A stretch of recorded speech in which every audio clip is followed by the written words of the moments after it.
کی مجال ہے جو نظر بھی ملا سکے، دربار مصطفیٰ میں ٹھکانا رضا کا ہے۔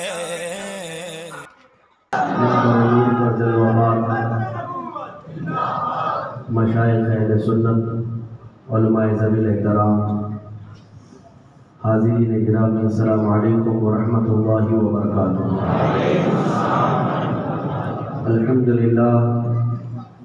الحمدللہ الحنان المنان الذي خلق الإنسان وعلمه البيان، والصلاة والسلام على رسوله سيد الإنس والجان وعلى آله وأصحابه ذوي الخير والإحسان، أما بعد فأعوذ بالله من الشيطان الرجيم، بسم الله الرحمن الرحيم، هو الذي أرسل رسوله بالهدى ودين الحق ليظهره على الدين كله ولو كره المشركون، صدق الله مولانا العظيم وبلغنا رسوله النبي الأمين المتين المختار الكريم، ونحن على ذلك من الشاهدين والشاكرين والحمد لله رب العالمين۔ بارگاہ رسالت آپ صلی اللہ علیہ وسلم میں درود پاک کا ہدیہ پیش کریں۔ اللهم صل على سيدنا مولانا محمد معدن الجود والكرم وآله وأصحابه الكرام وكل الكريم وبارك وسلم صلاة دائمة سرمدا أبدا۔ آج کی یہ محفل عرس مفتی اعظم مالوہ علیہ الرحمت والرضوان کی تقریب ہے۔ ممبر پر اجلہ علماء جلوہ ہے، خصوصیت کے ساتھ محسن سنیت مفتی اعظم مالوہ حضرت علامہ مفتی نور الحق صاحب قبلہ دام اللہ اقبال، اور میرے رفیق گرامی حضرت علامہ مولانا احمد یار خان صاحب، اللہ انہیں حکیم الامت کی بنایا، مفتی ظفر نوری ازہری صاحب، علامہ مولانا شمشاد ازہری صاحب، قاری انوار صاحب، دیگر علماء ذوی الاحترام، ان سب کی محبتوں سے آج اس ممبر پر بلکہ اس مسجد میں میری غالباً تیسری حاضری ہے، اور اندور کے لوگ بڑے جانے پہچانے رکھتے ہیں۔ ایک بات میں محسوس کرتا ہوں کہ بہت سارے اسٹیجوں پر، ممبروں پر میں برسوں سے تقریر کرتا آ رہا ہوں۔ یہ اور بات ہے کہ ابھی فی الحال سال 2 سال سے ہندوستان بھر میں زیادہ جانے کا اتفاق ہوا، ورنہ پچھلے 15 سالوں سے میں تقریر کے میدان میں ہوں۔ کئی اسٹیجوں پر، ممبروں پر ایک جوش ہوتا ہے، ماحول ایک الگ پیدا ہو جاتا ہے، اور ہماری تقریریں خاص طور پر میں اپنے متعلق عرض کروں، کوئی ایسی نپی تلی نہیں ہوتی، بلکہ میں تو خطابت کے میدان کا آدمی ہی نہیں ہوں۔ تقریر جو ہے، خطابت جو ہے، مفتی ظفر صاحب سے آپ سنتے ہیں۔ تقریر کے معاملے میں، خطابت کے معاملے میں میں کچا آدمی ہوں، یہ عاجزی کے لیے نہیں کہہ رہا، کوئی اگر ایسا سمجھتا ہے، حقیقت بیانی کر رہا ہوں کہ جو دل پہ گزرتا ہے وہ آپ کے ساتھ شیئر کر دیا جاتا ہے۔ لیکن بہت سارے اسٹیجوں کی جو خصوصیت ہے، تاثیر ہے، وہ میں نے محسوس کیا، لیکن جب یہاں پر اندور کی جامع مسجد میں خطاب کرنے کے لیے جب بھی آتا ہوں تو یہاں پر ایک دل میں رقت تاری ہوتی ہے، اور شاید آپ نے اس سے قبل بھی میرے بیانات سنے ہوں گے۔ اس مسجد میں نے جو جس انداز سے بیان کیا اس میں گھن گرج نہیں ہوتی، بلکہ ہم دل کو جھنجھوڑنے والی وہ باتیں خود کے لیے بھی کرتے ہیں اور مجمع کے لیے بھی کرتے ہیں۔ ابھی بھی میں آپ کے سامنے بیٹھا قاری انوار صاحب کی زبان سے میٹھے انداز میں نعتیں سن رہے تھے، اشعار سن رہے تھے، بہتوں سے ہم نے نام سنا ہے، لیکن یہاں سننے کے بعد دل مچل رہا تھا۔ حضور پاک صلی اللہ علیہ وسلم کی کثرت سے یاد آنے لگی۔ یہ جگہ کی تاثیر ہوتی ہے جہاں عاشق رسول سوتے ہیں، وہاں رسول پاک کی یاد خود بخود آتی ہے۔ میرے عزیزوں، مفتی اعظم مالوا جن کے قدموں میں بیٹھنے کا مجھے شرف ملا ہے، میں اللہ کریم کی بارگاہ میں دعا یہی کرتا ہوں کہ اس جڑ سے اللہ ہم سب کو ہمیشہ سلامت رکھے۔ یہ ایم پی کی سنیت کی ایک جڑ ہے اور ان کی خدمات جلیلہ بیان سے باہر ہے۔ زندگی بھر جس نے جفا کشی کی اور زندگی بھر دین کی تبلیغ میں کوئی بھی سستی یا کاہلی نہ دکھائی، بلکہ اپنے عمر کے آخری حصے میں بھی انتقال سے 15 دن پہلے بھی وہ فتویٰ نویسی کر رہے تھے۔ تو یہ وہ لوگ ہیں جن کو اللہ تعالیٰ اپنے دین کے لیے چن لیا، جن کا اٹھنا بیٹھنا چلنا پھرنا سب شریعت کے دائرے میں رہا۔ تو ان کے لیے قرآن کہتا ہے رجال اللہ تلہیہم تجارت ولا بیع عن ذکر اللہ۔ کچھ مرد ایسے ہوتے ہیں جن کو دنیا کی کوئی تجارت، کوئی خرید و فروخت اللہ کے ذکر سے غافل کر ہی نہیں سکتی۔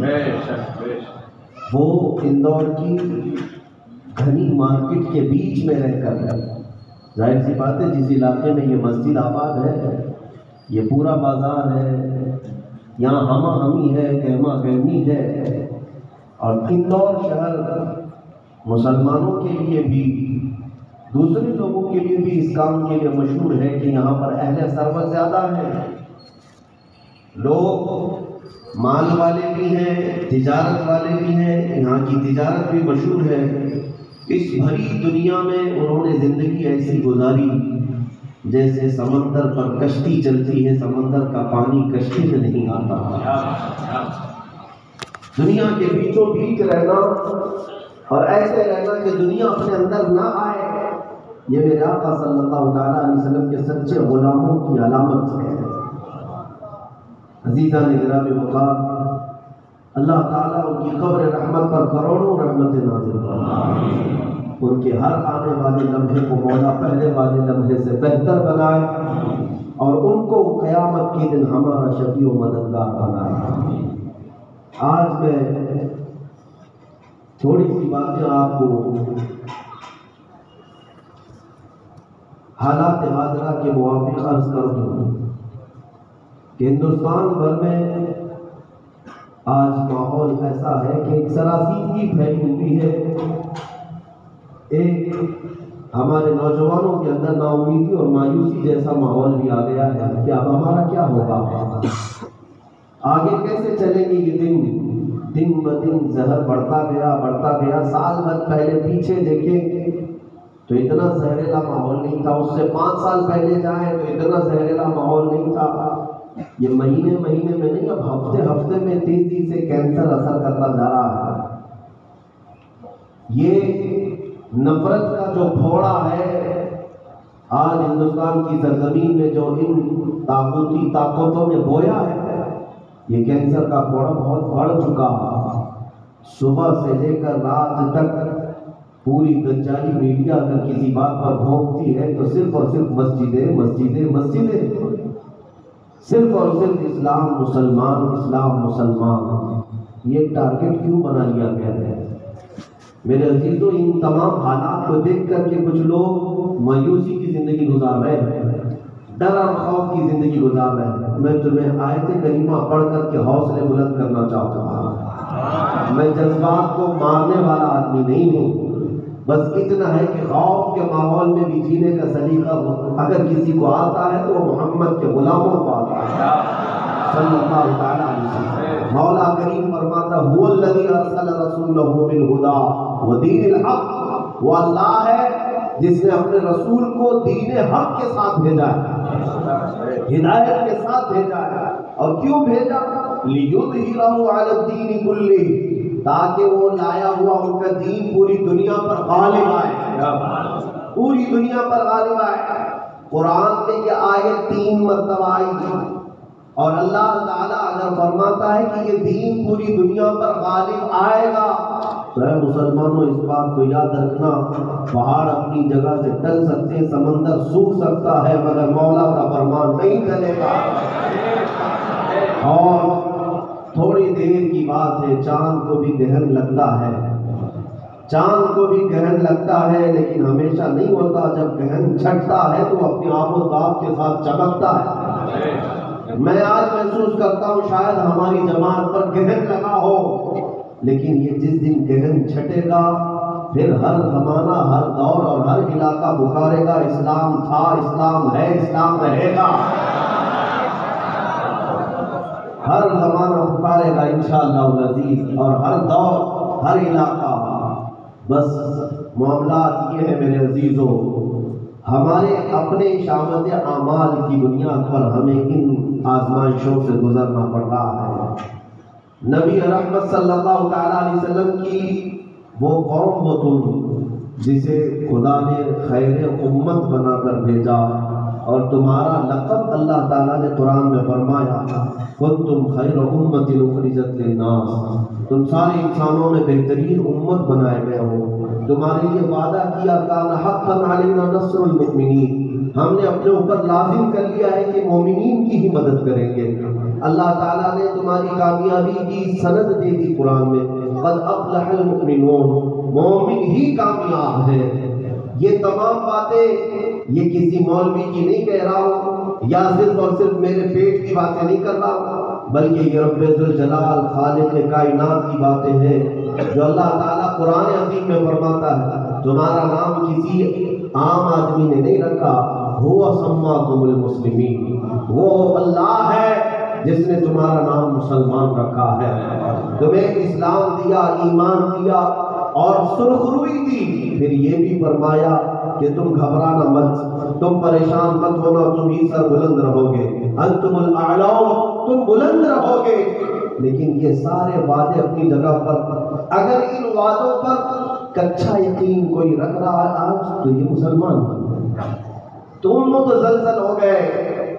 تمہیں اگر دنیا دار پیسوں کی بات کرتا ہے کہ یہاں پر تم 5,000 لگاؤ، انویسٹ کرو، سال بھر میں تمہاری 50,000 بن جائے گی، آنکھ بند کر کے 5,000 لگا دیا، تمہیں اس آئے ہوئے درندے پر اتنا یقین ہے جو تمہارا مال لوٹنا چاہتا ہے، لیکن رب ذوالجلال کے فرامین اللہ عز و جل نے تمہارے لیے جو قرآن عظیم میں بیان فرمایا اس کی طرف کام نہیں کرتے ہو۔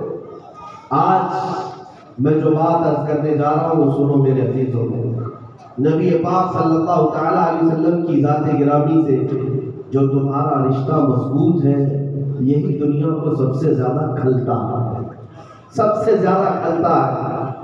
یہ علماء آج جو تمہیں نظر آ رہے ہیں، میں پیشن کوئی نہیں کرتا، نہ ہی پریڈیکیشن کا کوئی ماہر آدمی، نہ مجھے علم غیب ہے، لیکن حالات کی سنگینی سے یہ نتیجہ اخذ کرنا ایک عقل مند آدمی کا کام ہو سکتا ہے کہ یہ جو علماء آج جو گنے چنے تمہیں نظر آ رہے ہیں، چند دنوں کے بعد انہیں ڈھونڈتے رہ جاؤ گے، یہ بھی تمہیں نہیں محسر آئے گا۔ یہ سارے ممبر جاہل قبضہ کر چکے ہوں گے، تم مشرق سے مغرب، شمال سے جنوب تک ڈھونڈتے رہو گے۔ وجہ کیا ہے جانتے ہیں؟ یہ علماء ذویل احترام جو آج اپنی رہی صحیح طاقت کے مطابق قوم کو بیدار کرنے کی کوشش کر رہے ہیں، پوری ظالم دنیا کا اگر کوئی ٹارگٹ ہے تو یہ علماء ذویل احترام ہے۔ ان کی زبانیں بند کر دی جائیں، ان کا کھانا پانی بند کر دیا جائے، ان کا چلنا پھرنا بند کر دیا جائے، یہ تمام چیزیں وقتاً فوقتاً اب عمل میں آئے گی۔ 4-5 سال کے بعد میری ان باتوں کو آپ دوہرا کر یاد کر لیں گے، اس وقت پتہ نہیں میں کہاں رہوں گا، لیکن یہ جو حالات آئیں گے آپ محسوس کریں گے۔ اسی لیے میرے عزیزوں چند باتیں ہی میں آج عرض کر جاؤں گا۔ میں آج دل کا دکھا ہوا آیا ہوں، اس لیے کہ کثرت سے نبی پاک صلی اللہ علیہ وسلم کی شان میں گستاخیاں ہو رہی ہیں۔ ابھی آج ممبئی کی سرزمین پر ہماری میٹنگ ہونی تھی، مگر چونکہ میں یہاں حاضر ہو چکا تھا کہ آج ہندوستان بھر میں پہلے ایرا غیرا کوئی نہ کوئی اٹھتا تھا اور گالیاں دے دیتا تھا، اب تو باضابطہ رولنگ پارٹی کے خاص ممبر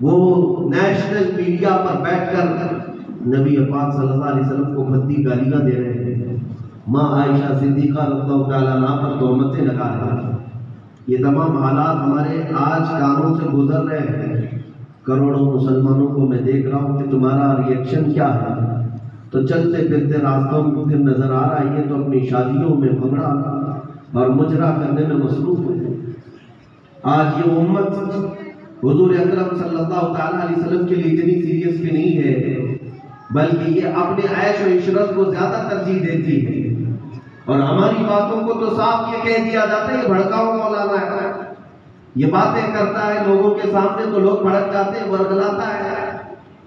عزیزان گرامی، جس کا گھر جل رہا ہو، جس کے نبی کو پوری دنیا نشانے پر رکھی ہو، اس سے اگر تھوڑی سخت باتیں نکلتی ہیں تو مجھے بتاؤ کیا ایسا وقت اب نرمی کرنے کا رہ گیا؟ ہم نرم باتیں کہیں آپ کو؟ آج کے حالات یہ ہے، مجھے یاد آتی ہے بات جب مکہ والے کفار و مشرکین نے میرے آقا کا بائیکاٹ کیا تھا، سوشل بائیکاٹ۔ 3 سال تک رسول اللہ صلی اللہ علیہ وسلم اور ان کے خاندان کا پورا بائیکاٹ کر کے کھانا پانی بند کر دیا تھا، میل جول بند کر دیا تھا۔ شام ابی طالب میں میرے آقا نے 3 سال گزارے، گھاٹیوں کے بیچ میں، پہاڑوں کے بیچ میں، لیکن وہ 3 سال کیسے تھے؟ روایات میں ملتا ہے ایسے حالات آ گئے تھے کہ اللہ کے نبی پتے کھاتے تھے اور چمڑے کو پکا کر کے ابال کر کے کھایا کرتے تھے، اس کے علاوہ کوئی چیزیں میسر نہیں تھی۔ یہ بات میں اس لیے عرض کر رہا ہوں کہ یہ تو رسول پاک صلی اللہ علیہ وسلم اور ان کے خاندان کے ساتھ کیا جا رہا تھا، لیکن جانتے ہیں یہ وہ دور تھا جب مدینے میں اسلام آ چکا تھا۔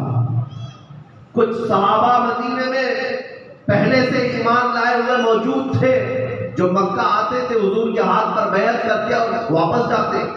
ان میں ایک صحابی کا ذکر آج میں تمہیں کرتا ہوں، حضرت سعد بن معاذ رضی اللہ تعالیٰ، سید القوم ان کو کہا جاتا ہے۔ یہ قبیلہ انصار کے سردار ہیں مدینے میں، اور بڑے پیسے والے مالدار آدمی، لیکن اچانک مدینے والوں نے دیکھا سعد بن معاذ کو کہ چمڑے لا کر پانی میں پکا کر کھانے لگے، کھجور کے پتے توڑ کر کے چبانے لگے۔ لوگوں نے پوچھا سردار قوم ہو تمہیں پتے کھانے کی نوبت کیوں آ گئی؟ تم چمڑے کیوں کھانے لگے؟ وہ رونے لگے، کہا سنا ہے میرے مصطفیٰ کو مکہ والوں نے یہ کھانے پر مجبور کیا۔ مکہ مکرمہ میں اللہ کے رسول پتے کھا رہے ہیں، ان کا غلام مدینے میں کھجورے کھائے اسے زیب نہیں دیتا۔ وہ رسول کریم صلی اللہ تعالیٰ علیہ وسلم کے احساس اور حضور کا خیال رکھنے والے وہ صحابہ تھے کہ اگر حضور کی راحت میں ذرا برابر تکلیف آئی تو ان کا چین اڑ جاتا تھا۔ ہم تو نعرے لگانے والی قوم ہیں، جوش و جذبات میں مچلنے والی قوم ہیں، لیکن نبی رحمت صلی اللہ تعالیٰ علیہ وسلم کو جو کثرت سے گالیاں دی جا رہی ہیں، کیا ہمارے عیش میں فرق پڑنے کا؟ کیا ہماری نیندیں اڑ گئی؟ کیا ہمارے اندر بے چینی آ گئی، بے قراری آ گئی؟ کن آنکھوں سے ہم یہ کہتے ہیں یا رسول اللہ تمہیں دیکھنے کی تمنا ہے، حضور پاک صلی اللہ تعالیٰ علیہ وسلم کے دیدار کی تڑپ ہے؟ اگر اللہ کے نبی صلی اللہ تعالیٰ علیہ وسلم نے تم سے سوال کیا کیا تم اسی ملک کے باشندے ہو جہاں روز اٹھنے کے ساتھ مجھے گالیاں دی جاتی؟ اے سنی مسلمانوں، اے غیرت مند نوجوانوں، صلاح الدین ایوبی کی ایک بات مجھے یاد آتی ہے۔ سالار قوم اور صرف صلاح الدین کی جنگی تاریخ کو آپ نے پڑھا ہوگا یا سنا ہوگا، لیکن جانتے ہو صلاح الدین ایوبی کا ایک خاص وقت یہ تھا، وہ فنا بالرسول تھا، عاشق رسول تھا۔ ایسا کہ نور الدین زنگی نے صلاح الدین کی تربیت میں صرف جنگ نہیں، عشق رسول سکھایا تھا۔ استاد بھی عاشق رسول، شاگرد بھی عاشق رسول۔ ایک بار ایسا ہوا کہ صلاح الدین ایوبی بیت المقدس کی فتح کے بعد بیمار ہو گئے، اتنے بیمار کہ اٹھنے کی طاقت نہیں تھی، اور ان حالات میں اس زمانے میں ملک شام میں مسلمانوں کے قافلے پر ایک عیسائی سپہ سالار برنس نام ہے، اس نے حملہ کیا، کوڑے مارے، مسلمانوں کا مال لوٹ لیا، اور عورتوں کو مارتا تھا، مسلمانوں کو مارتا تھا، تو ایک تانا دیتا تھا سب کو کہ بلاؤ محمد کو، کہاں ہے تمہارا محمد؟ مسلمان مجبور تھے، بے بس تھے، مال بھی لٹ گیا، مال بھی کھایا، لیکن جب واپس آئے تو صلاح الدین کے پاس یہ شکایت کی کہ برنس نام کا وہ جرنیل، وہ سپہ سالار، مارا بھی، مال بھی لوٹا، لیکن ساتھ میں کہا محمد کہاں ہے؟ اللہ اکبر۔ صلاح الدین ایوبی جو بستر پر مریض تھے، بیٹھ گئے اٹھ کر کے، کب کپاتے ہاتھوں سے بار کا عرض کیا مولا اتنی زندگی اور دے دے کہ میں تیرے نبی کے گستاخ کا انجام دیکھ سکوں، اتنی زندگی، اتنی مہلت دے دے۔ اس کے بعد 2.5 سال تک بیمار رہے، روز دعا کرتے تھے کہ مولا مجھے حیات دے دے، ورنہ یہ وہ فنا پر رسول لوگوں کی ذات ہے، یہ وہ اللہ والے ہیں جو جینے کی حوث ہی نہیں رکھتے۔ لیکن صلاح الدین ایوبی روز اپنی زندگی کی دعا کر رہے تھے، تھوڑے لمحے اور دے دے مولا، تھوڑے لمحے اور دے دے۔ 2.5 سال بستر پر چلتے رہے۔ 2.5 سال کے بعد اچانک طبیعت صحیح ہوئی، اچانک طبیعت صحیح ہوئی، اور اٹھ کر کے سیدھے اپنی فوج میں آئے۔ کہا سب سے پہلی مہم کہ اس برنس کا مقابلہ کرنا، اسے گرفتار زندہ لے آنا ہے۔ فوج کو لگا دیا، اور پھر اس کے بعد وہ وقت بھی آ گیا کہ کئی جھڑپوں کے بعد وہ گستاخ رسول، وہ غدار برنس ہاتھوں میں مل ہی گیا۔ صلاح الدین کی تاریخ لکھنے والے انگریز تاریخ دان بھی کتابیں لکھ چکے ہیں۔ آج ڈنمارک میں، اٹلی میں صلاح الدین ڈے منایا جاتا ہے، اور وہ یورپی انگریز یہ کہتے ہیں صلاح الدین جیسا سپہ سالار ہم نے دیکھا ہی نہیں، جو کثرت سے عیسائیوں کو معاف کرتا تھا، جنگیں کرتا تھا، لیکن گرفتار ہو کر کے جب دشمن آتے تو بے حساب معاف بھی کرتا تھا، بڑے بڑے قیدیوں کو معاف کیا۔ معاف کرنے میں اس کا نام بہت اونچا، یہ انگریزوں نے لکھا، لیکن برنس کو جب قید کر کے لایا گیا، بہت سارے جو قیدی آئے تھے، صلاح الدین چھوڑتا جا رہا تھا اپنی عادت کے مطابق، اس کا نمبر آیا تو اپنی تلوار نکال دی، اور اس کے بعد وہ برنس کہنے لگا صلاح الدین تمہاری تو عادت ہے، تم جنگ کی مجرموں کو آزاد کرتے ہو، فدیہ لے لو، مال لے لو، مجھے آزاد کرو، زندگی بھر معاہدہ کرتا ہوں کہ جنگ نہیں کروں گا۔ صلاح الدین نے کہا وہ بدبخت اگر آج میری تلوار خاموش رہی تو پھر قیامت تک مجھ پر لعنت برسائی جائے گی، مجھ پر لعنت برسائی جائے گی، میں رسول اللہ کا غدار نہیں۔ تلوار اٹھایا اور اس کی گردن پر رکھ کر کہا یاد ہے مجھے آج سے 2.5 سال پہلے تو نے کمزور مسلمانوں کو پکارا تھا، کہاں ہے تمہارا محمد؟ دیکھ وہ بدبخت اسی محمد نے مجھے بھیجا ہے، اسی محمد نے مجھے بھیجا ہے صلی اللہ تعالی علیہ وآلہ وسلم۔ صلاح الدین نے اس کافر کو، اس بدبخت کو فنا بالنار کیا، اس کے بعد سجدہ شکر ادا کیا۔ چند مہینے نہیں گزرے کہ انتقال ہوا، لیکن میں آپ کو ایک تاریخ بتاتا ہوں جو دل کو جھنجھوڑ دیتی ہے، ہمارے جسموں کے رونگٹے کھڑی کر دیتی ہے۔ وہ کیا تاریخ ہے؟ صلاح الدین 2.5 سال تک جو بیمار رہے، جب سے گستاخی سنی تھی اس وقت سے لے کر اس دشمن کا مقابلہ کرنے تک صلاح الدین نے پیر لمبے کر کے کبھی بستر پر آرام نہیں کیا، پیر لمبے نہیں کیا کہ مجھ کو آرام کرنا اس وقت تک صحیح نہیں ہوگا جب تک نبی پاک کو گالیاں دینے والے کو میں زندہ دیکھتا رہا۔ یہ ہمارے اکابرین تھے میرے عزیزوں۔ یہ باتیں آج کچھ لوگوں کو ایسے لگتی ہیں کہ حالات زمانہ کے اعتبار سے آپ ایسے کہیں گے تو کیا ہوگا، قتل و غارت ہوگی۔ میاں قتل و غارت کرنے کے لیے ہم کو مارتے نہیں ہیں، اسلام اس طرح کی تعلیم تو نہیں دیتا، لیکن اتنی بات تو ہے کہ ظلم کو سہنے کی تعلیم بھی نہیں دیتا۔ ظالموں کا ظلم بڑھتا جائے اور تم بغلے جھانکتے رہو۔ آج باضابطہ دجالی میڈیا پورا کا پورا اپنا ایک خاندان بنا چکی ہے، اور ان کے پاس سوائے مسلمان، اسلام، قرآن، حدیث، رسول پاک کے کوئی ایشو ہی نہیں ہے۔ اب تو لگتا ہے ملک میں اب نہ کوئی حادثہ ہوتا ہے، نہ کوئی کار گرتی ہے، نہ کہیں کوئی جھاڑ گرتا ہے، کچھ نہیں ہوتا، جو کچھ بھی ہو رہا ہے خالی مسجد ہو رہی ہے، اذان ہو رہی ہے، برقع ہے۔ تو عقل کے ناخن لو، ہوش کے ناخن لو، اے میرے عزیزوں، یہ جاگنے کا وقت ہے تمہارے، کہ بیدار ہونے کا وقت ہے، ورنہ ان ننھے ننھے بچوں کو دیکھ لینا آج تھوڑا سا، اگر تم اسی طرح خاموش تماشائی بنے رہے تو کل ان بچوں کو حضور کا نام لینا بھی دشوار کر دیا جائے گا۔ میں یہ بات اسی لیے کہتا ہوں کہ سعودی عرب کے ایک ڈاکٹر تھے جدہ میں رہنے والے، انہوں نے مجھ سے کہا تھا کہ مولانا ہمارے علاقے میں، وہ عربی ہے، ہمارے علاقے میں بڑے بڑے پیسے والے لوگ اپنے بچوں کو آسٹریلیا امریکہ پڑھنے کے لیے بھیجے، بچے جوان ہو کر کے وہاں سے آئے اور اپنے ماں باپ سے پوچھتے ہوئی محمد کون تھے؟ نعوذ باللہ من ذالک۔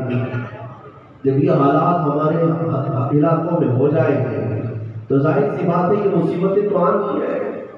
اللہ تعالیٰ کا جو وعدہ ہے قرآن میں وہ کس کے لیے؟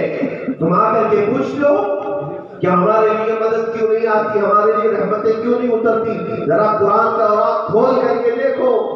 ارے یہ آج کے ظالم دشمن بھی کہتے ہیں صرف اور صرف اس روئے زمین پر ایک قوم ایسی ہے مسلمان جس پر تنتر منتر بھی نہیں چلتا۔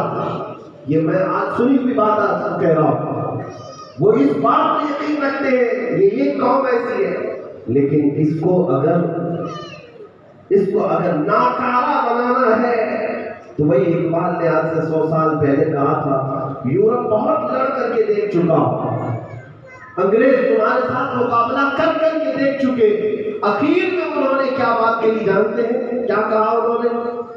یورپی انگریزوں نے کہا یہ فاقہ کش موت سے ڈرتا نہیں ذرا، یہ بھوکا رہتا ہے لیکن موت سے ڈرتا نہیں، یہ فاقہ کش موت سے ڈرتا نہیں ذرا، روح محمدی اس کے بدن سے نکال دو، روح محمدی اس کے بدن سے نکال دو۔ اور کہا دیکھے عرب کو عجم کے تخیلات، اسلام کو حجاز و یمن سے نکال دو، ان کو مغربی تہذیب میں ایسا مستغرق کر دو کہ یہ چلنا چاہے تو مغرب کے پیچھے، اٹھنا چاہے بیٹھنا چاہے، آئیڈیل بنا لے تو ہالی ووڈ کو بالی ووڈ کو۔ کیا یہ کام ہو نہیں چکا تمہارے اوپر؟ کیا یہ آج پوری دنیا تمہارے اوپر اپنے ان تمام تر منصوبوں کو امپلیمنٹ نہیں کر چکی؟ اے میرے عزیز بچوں، نوجوانوں، ایک بات یاد رکھنا، تمہاری عافیت اگر کسی میں ہے تو تمہارے گھر میں ہے، تمہارے گھر میں تم سلامت ہو، اور تمہارا گھر کیا ہے؟ وہ مصطفیٰ کریم کے گنبد کی چھاؤں ہے، اسی گھر میں تمہاری عافیت ہے۔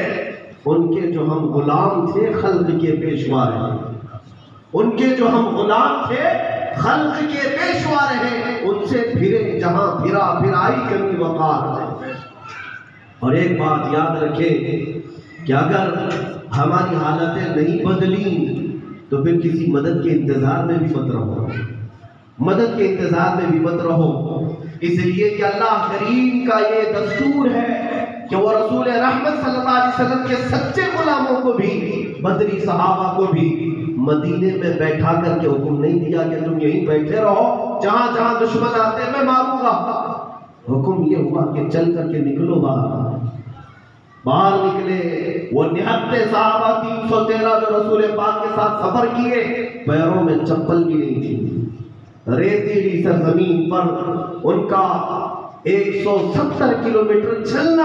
آج بھی جا کر دیکھنا میرے عزیز، اگر اللہ نے طاقت دی ہے تو مدینے سے بدر تک چل کر کے دکھا دو، میں مان لوں آج۔ ایسی بس میں بیٹھ کر کے جا کر کے بھی اف اف کرتا رہتا ہے آج آدمی، مدینے سے بدر کے میدان جانے تک ایسی بسوں میں سفر نہیں کر پاتا۔ اور میرے رسول کے دیوانے پیدل بغیر چپلوں کے چلے جا رہے تھے۔ وہ 160 کلومیٹر کے بیچ میں نہ کوئی سایہ آتا ہے نہ کوئی چھت، پانی پینے کے لیے نہیں۔ اور پھر میدان میں پہنچنے کے بعد سب کا جائزہ لیا گیا تو 8-10 تلواروں کے علاوہ کچھ نہیں، چند سواریوں کے علاوہ کچھ نہیں، کھانے پینے کی قلت، 2 کھجوریں ہیں تو 10 لوگ کھائیں اس میں۔ ان فاقہ کشوں کے ساتھ جو مشقتیں آئی، رات کا وقت آیا، میرے آقا نے دیکھا دشمن بڑی تعداد میں ہے۔ آج جو لوگ یہ کہتے ہیں نا بار بار کہ ہم مائنورٹی میں نہیں، ہم اقلیت میں ہیں، ہماری تعداد کم ہے، ہمیں سب چیزیں نہیں کرنا چاہیے۔ ارے دیوانوں بتاؤ کب ہم میجورٹی میں تھے؟ کب ہم میجورٹی میں تھے؟ نہ بدر میں، نہ احد میں، نہ خندق میں، نہ کربلا میں۔ ہر جگہ تعداد کم تھی، لیکن تاریخ یہ بتاتی ہے اسلام زندہ ہوتا ہے ہر کربلا کے بعد۔ اقلیت ہو کہ اکثریت ہو یہ فرق نہیں پڑتا۔ وہ 313 تھے ادھر بھاری بھرکم لشکر جو رات کو اونٹ ذبح کر کے کھا رہا ہے اور طبلے بجا رہا ہے، دوسرے دن کی خوشیوں کے ناچ گانے چل رہے ہیں۔ حضور پاک صلی اللہ علیہ وسلم نے ان دشمنوں کی خوشیاں دیکھ کر اپنے غریب صحابہ کی طرف متوجہ ہو کر فرمایا، اے میرے غلاموں، اگر آج چاہو تو یہاں سے مدینے پلٹ سکتے ہو، جو جانا چاہے وہ جا سکتا ہے، کیا تمہارا مشورہ ہے؟ ایک صحابی حضرت مقداد بن اسود کھڑے ہوتے کہتے ہیں، یا رسول اللہ صلی اللہ علیہ وسلم، ہم بنی اسرائیل نہیں ہیں، ہم امت محمدیہ۔ وہ بنی اسرائیل تھے جنہوں نے موسیٰ علیہ السلام سے کہا تھا، اذهب انت وربك فقاتلا انا هاهنا قاعدون، جائیے آپ اور آپ کا خدا وہ جبارین قوم سے لڑے، ہم تو یہاں بیٹھ کر کے منظر دیکھیں گے۔ وہ بنی اسرائیل نے کہا تھا۔ حضرت مقداد بن اسود کہتے ہیں، ہم امت محمدیہ ہیں، آقا اگر آپ کا پسینہ نکلے گا تو ان غلاموں کا خون بہے گا، ہم میں سے کوئی واپس نہیں جائے گا۔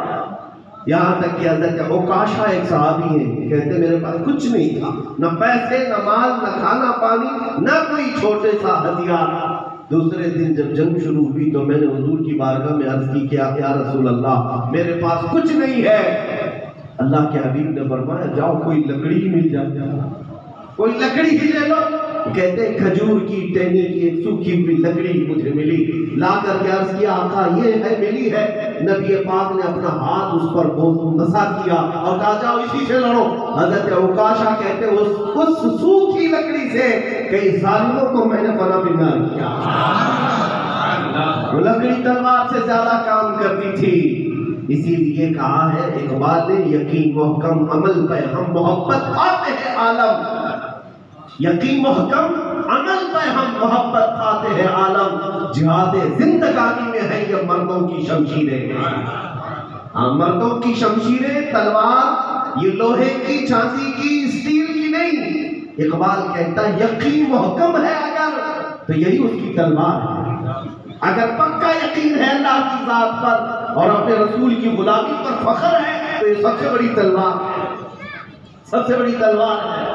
ہم سے بھی لوگ کہتے ہیں کہ آپ اکیلے چلتے ہیں، کچھ ساتھ میں لے کر کے جاتے ہیں یا نہیں؟ ہم کہتے ہیں ہاں عشق رسول لے کر ہر جگہ چلتے ہیں، یہ سب سے بڑا ہتھیار ہے۔ یہی ہتھیار غریب نواز لے کر کے آئے تھے اور انہوں نے پورے ہندوستان میں جو چراغ روشن کیا وہ کوئی لوہے والی تلوار نہیں تھی، وہ محبت مصطفیٰ تھی۔ نبی اکرم صلی اللہ تعالیٰ علیہ وسلم، میں جو بات عرض کر رہا تھا وہ یہ ہے، وہ صحابہ کا حضور پاک کے ساتھ ایسا لگاؤ تھا کہ نبی رحمت صلی اللہ علیہ وسلم کو چھوڑ کر وہ ایک انچ کیا اس کے 1000ویں حصے بھی پیچھے ہٹنا برداشت نہیں کرتے تھے۔ جانتے ہیں احد کے میدان میں حالات بدل گئے تھے، کفار غالب آ گئے تھے، جیتی ہوئی جنگ شکست میں تبدیل ہو گئی، 70 صحابہ کی جانیں گئی۔ یہ وہی جنگ احد ہے جس میں امیر حمزہ کا کلیجہ چبایا گیا، یہ وہی جنگ احد ہے جس میں عبداللہ بن جحش کو ٹکڑے ٹکڑے کر کے ان کے گوشت کے ٹکڑے، ان کے کان، ناک، آنکھ اور انگلیاں ہار بنا کر کے کافروں نے گلے میں پہنا تھا۔ عبداللہ بن جحش رضی اللہ عنہ، حضرت انس بن نذیر وہ صحابی ہیں جن کو ایسا کچل دیا گیا تھا کہ سوائے ان کی ایک انگلی کے پورا جسم نہیں ملتا تھا۔ یہ وہ جنگ احد ہے، سختیاں اتنی تھی جنگ احد میں۔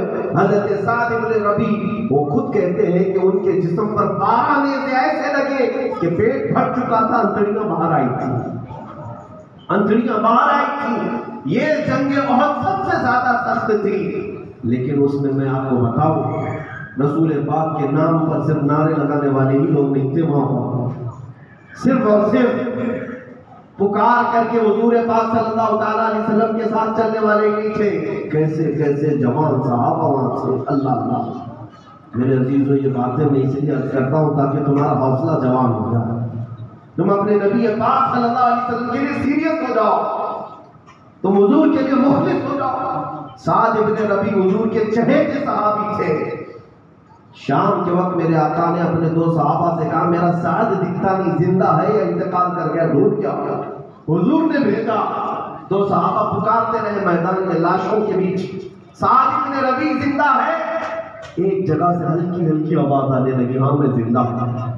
وہ دو صحابہ جو ڈھونڈنے کے لیے آئے تو کہتے ہیں ہم نے لاشوں کو اٹھایا، تقریباً 7 لاشوں کو اٹھانے کے بعد سعد بن ربیع ہم کو نظر آیا، دیکھا تو جسم چھلنی ہو گیا ہے، ہر جگہ نیزے لگے ہیں، پیٹ پھٹا ہوا ہے، لیکن سانس ابھی باقی ہے، زندگی ابھی باقی ہے، آنکھیں کھلی ہے۔ سعد بن ربیع نے پوچھا کیسے آئے؟ ان دونوں نے کہا اللہ کے رسول نے ہمیں تمہاری خیریت پوچھنے بھیجی۔ اللہ کے نبی نے پوچھا کہ تو زندہ ہے یا انتقال کر گیا؟ دیکھو حضرت سعد بن ربیع کہتے ہیں بلغ منی نبینا السلام، اے لوگ جاؤ میرے آقا کو میرا سلام کہنے۔ میں وہاں تک نہیں پہنچ سکوں گا حضور تک، جسم کی وہ حالت تھی، میں نہیں پہنچ پاؤں گا۔ اور یہ کہنا اللہ تعالیٰ آپ کو ہماری سب کی طرف سے جزا عطا کرے۔ اور توجہ، یہ جملہ اگر کسی کو ہلاتا نہیں ہے اور کسی کو رلاتا نہیں ہے تو پھر میں سمجھتا ہوں کہ دل کیسا ہو گیا۔